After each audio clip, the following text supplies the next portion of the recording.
We're coming on the air because the Supreme Court has just released a potential landmark decision impacting the future of birthright citizenship in the U.S. The justices were asked to roll back nationwide injunctions against the president's attempt to redefine the 14th Amendment, which states that anyone born in the U.S. is automatically a U.S. citizen, regardless of their parents' citizenship status. It's been in place for more than 150 years. But now, in a 6-3 split, the conservative majority ruled that President Trump can move forward with implementing his birthright citizenship change, except for those who brought the case, the 22 states and a group of pregnant immigrant women who brought that case. So it's not directly getting at the 14th Amendment here, but this will have a nationwide impact. Let's go ahead and bring in our Devin Dwyer, ABC's senior Washington reporter, who's been following the Supreme Court on this. Devin, it's not as straightforward as I think a lot of people were perhaps expecting or hoping to hear. So break down what this actually means. Well, this was a big surprise, Whit, and this is coming from the youngest conservative justice on the Supreme Court, Justice Amy Coney Barrett, 6-3, as you said, in a big win for Donald Trump, saying he can move forward with that executive order that he issued on day one, changing the definition of citizenship in this country. Practically speaking, it means the president can, in the next 30 days, begin to develop guidelines for how he would implement that. It does not mean, however, Whit, that this executive order is free from future legal challenge. Legal cases in 3 different districts will continue on the merits. The Supreme Court, in oral argument in this matter, did signal that it was skeptical that it could stand up to legal muster. But at this point, the court is really weighing in on the ability of individual judges in districts around the country to block a president's action nationwide. And what Justice Barrett said today is that an individual federal court judge does not have that authority to broadly block a president. The judge, he or she, can block an individual while a case is being litigated, and in this case, that was upheld. So, this order, as it's implemented, cannot apply to those 22 states. It's going to be messy. It cannot apply to those particular pregnant women that are challenging this. But elsewhere in the country, and at the very least in the planning stages, the president can move forward, and that is a significant and surprising win for him, Whit. It sure is. Devin Dwyer, thank you. Please stand by for a moment, because I think it's worth going back to the language here in the 14th Amendment, again, ratified after the Civil War, which states that all persons born or naturalized in the United States and subject to the jurisdiction thereof are citizens of the United States and of the state wherein they reside. Of course, the Trump administration trying to make changes to that. That's what triggered these series of lawsuits and then ended back at the Supreme Court. Let's bring in our ABC News legal contributor, Sarah Isgur, because Sarah, many are going to be asking now, where does the process go from here in getting back to the root of that question in the 14th Amendment?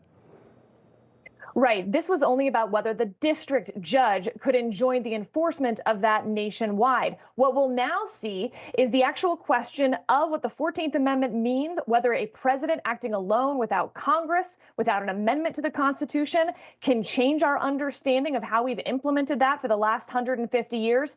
That question will go back to the Supreme Court. Amy Coney Barrett, in her majority opinion, making clear this decision has nothing to do with the merits of that legal question. The Supreme Court can prevent enforcement of that executive order nationwide. I expect we'll hear more about the merits of that question in the fall. As you read it, the real legal question is on what subject to the jurisdiction thereof means. Is someone who is in the country unlawfully subject to the laws of our country, like a diplomat would not be subject to the laws? At the time of the 14th Amendment, someone who belonged on tribal lands was not subject to our laws. So that's the question that the justices will now have to look at in the fall. Sarah, thank you. I want to go back to Devin Dwyer. Devin, we're getting more on the dissent. Of course, again, as we pointed out, this was a 6-3 majority decision. So what are we hearing from the liberal justices on the court? This one did break along ideological lines, Whit, and Justice Sonia Sotomayor, we are told, is taking the rare step of reading her dissent aloud in the chamber behind me right now. And she has said in her written opinion that this is a gross mistake by the Supreme Court. In her words, she warns that no right is safe now in this country. She had hypothesized, Whit, that if a president in the future, say a Democratic president, decided to issue an order seizing everyone's guns in this country, in her view, that would be lawful until it was struck down by the Supreme Court, that an injunction by a federal judge would not have effect. So a pretty striking statement by the senior liberal. She says that this is really going to upset the apple cart in a whole bunch of cases right now around the country. And we should point out, Whit, that the implications of this decision are going to be quite significant and take some time to figure out. The court today in saying that individual judges cannot block a president's policy nationwide will apply to lots of other cases involving Donald Trump, from some of his immigration policies to some of those freezes on federal funding to mass layoffs at federal agencies. Judges have blocked those things on a universal basis, and some of those orders may now need to be rolled back or eliminated with. And as you pointed out, implementing all of this will be really complicated in the coming days. I do want to go to our chief political correspondent, Rachel Scott, who's joining us now from the White House. And Rachel, just for perspective, from the White House here, I want to go to this quote from Press Secretary Caroline Leavitt. This was back in February when she was explaining this. She said the administration believes that birthright citizenship is unconstitutional. So that's really at the heart of all of this. It is at the heart of all of this, and this is something that the president campaigned on. It was once considered this sort of fringe theory years ago. It's something that President Donald Trump campaigned on and that the Republican Party has embraced. We have not heard directly yet from the administration or from the president himself on this, but I could tell you I can imagine they're going to be very satisfied by what they are hearing in this news from the Supreme Court, because for them, this is, of course, much broader than just this issue of birthright citizenship.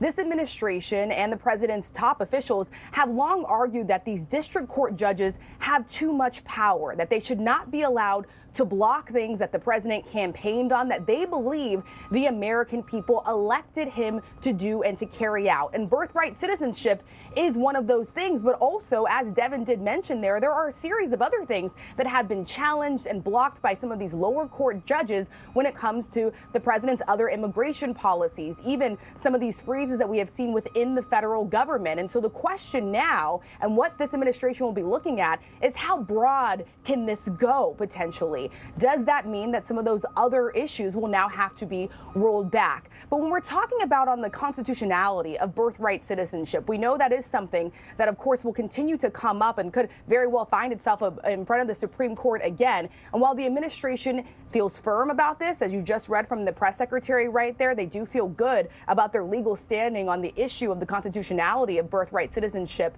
You did hear from some of the conservative justices on the bench during these oral arguments, including Justice Brett Kavanaugh, who was skeptical of just how exactly that could go into effect, raising some concerns about it. But again, this was not necessarily on the merits of that issue, at least for now, Whit. Yeah, that's the thing. The long-term path, still a lot of questions and unknown. Rachel Scott for us, thank you.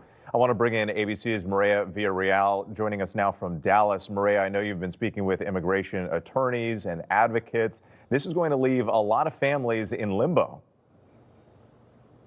You know, Whit, at this point, immigration attorneys are saying, listen, this feels like we are splitting the baby. And obviously, we're talking about the merits of, universal injunctions, not necessarily the merits of the case when it comes to birthright citizenship. That being said, most people out there don't really understand the difference between these two. And so this could create a lot of fear in immigrant communities. And that's what they're most concerned about, is the ripple effect, the potential here. Because no doubt the administration is going to see this as a win for them. It's going to push them to move forward, not just on immigration, but other big issues as well.